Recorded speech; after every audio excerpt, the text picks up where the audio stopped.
तो दोस्तों आज हम लोग देखने जा रहे हैं some basic concepts of chemistry, जिसको हम लोग मॉल कॉन्सेप्ट्स भी कहते हैं। और इसमें नीट में क्वेश्चंस 2 से 3 क्वेश्चंस नीट्स में आ जाता है और बहुत ही इम्पोर्टेंट चैप्टर है।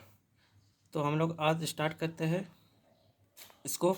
तो सबसे बेसिक से स्टार्ट करते हैं। सबसे पहले एटम्स। एटम्स किसे कहते हैं? किसी भी पदार्थ की सबसे छोटी इकाई को एटम्स कहते हैं। जैसे oxygen, nitrogen, iron, sodium.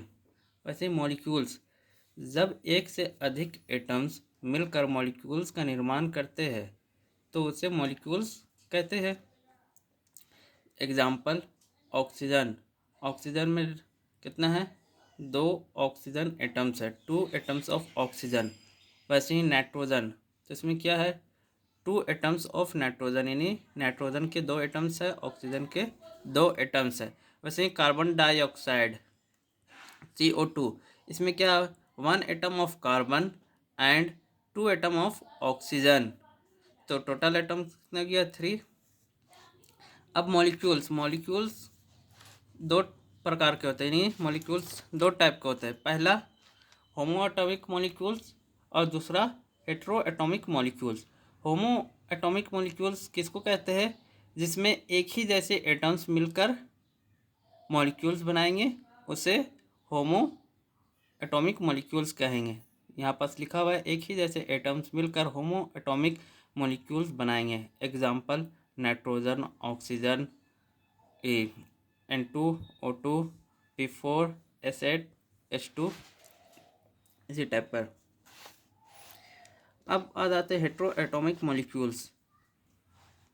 Hetero atomic molecules, तो हेट्रो एटॉमिक मॉलिक्यूल्स में क्या है? अलग अलग प्रकार के एटम्स मिलकर हेट्रो एटॉमिक मॉलिक्यूल्स बनाएंगे। जैसे NaCl, C6H12O6, carbon dioxide, H2O, etcetera. अब आते हैं हम लोग एटोमिसिटी। एटोमिसिटी, एक मॉलिक्यूल में जितने एटम्स प्रेजेंट होंगे उसे एटोमिसिटी कहते हैं। एग्जाम्पल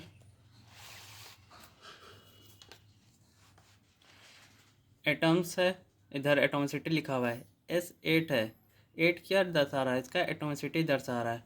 O2, 2 क्या दर्शा रहा है? एटोमिसिटी दर्शा रहा है। P4, 4 क्या दर्शा रहा है? एटोमिसिटी दर्शा रहा है। सोडियम, यहाँ पास 1 रहेगा हमेशा, अगर कुछ नहीं रहेगा कोई नंबर तो यहाँ पास 1 रहेगा। तो सोडियम सिर्फ एक एटम से, सिंगल एटम से यहाँ, तो यहाँ 1 हो जाएगा। अब यहाँ जैसे ग्लूकोज है, C6H12O6, तो एटोमिसिटी निकालने के लिए सबको ऐड कर देंगे। 6 + 12 + 6 24। अब बहुत सा एटम्स में ऊपर में जो रहता है वो चार्ज रहता है, इसलिए उसको हम लोग कंसिडर नहीं करते हैं। अब यहाँ पास जैसे ग्लूकोज लिखा हुआ है C6H12O6, तो इसमें टोटल नंबर ऑफ एटम्स कितना होगा? तो सबको ऐड कर देंगे। 6 + 12 + 6 कितना हो जाएगा? 24।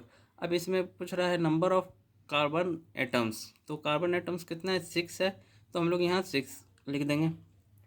अब वैसे ही हाइड्रोजन एटम्स कितना प्रेजेंट है? तो 12 प्रेजेंट है, तो हम लोग यहाँ 12 लिख देंगे। ऑक्सीजन एटम्स कितना प्रेजेंट है? 6 है, तो हम लोग यहाँ ऑक्सीजन एटम्स 6 लिख देंगे। अब आ जाता है सब एटॉमिक पार्टिकल्स। जैसे ये जो है एटम्स का डायग्राम है, तो न्यूक्लियस में न्यूट्रॉन और प्रोटॉन प्रेजेंट होते हैं, और जो इसका इर्द गिर्द इलेक्ट्रॉन रिमूव करते रहता है, चक्कर लगाते रहता है। तो इलेक्ट्रॉन को हम लोग ई से भी डिनोट करते हैं, ई नेगेटिव से भी। प्रोटॉन को हम लोग ई पॉजिटिव या पी से हम लोग डिनोट करते हैं, और न्यूट्रॉन को हम लोग एन से भी डिनोट करते हैं। और जो चार्ज है वो कितना चार्ज होता है इलेक्ट्रॉन का? -1.6 × 10⁻19 कूलम। और प्रोटॉन का चार्ज कितना होगा? +1.6 × 10⁻19 कूलम। न्यूट्रॉन का कितना होगा?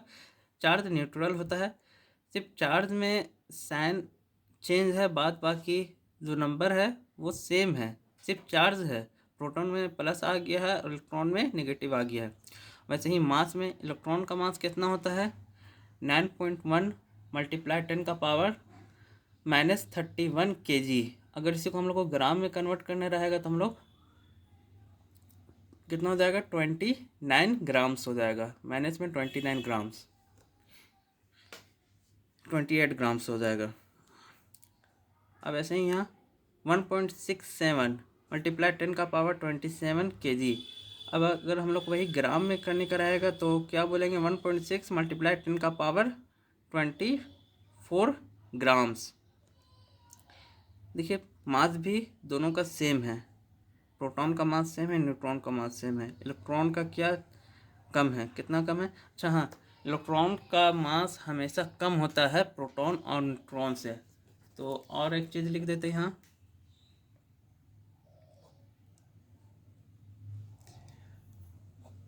Mass of electron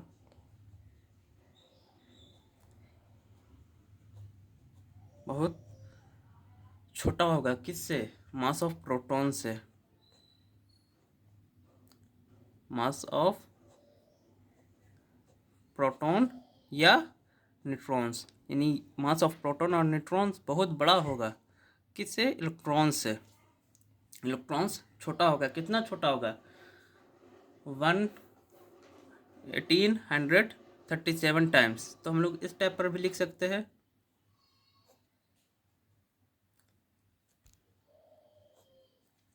mass of electron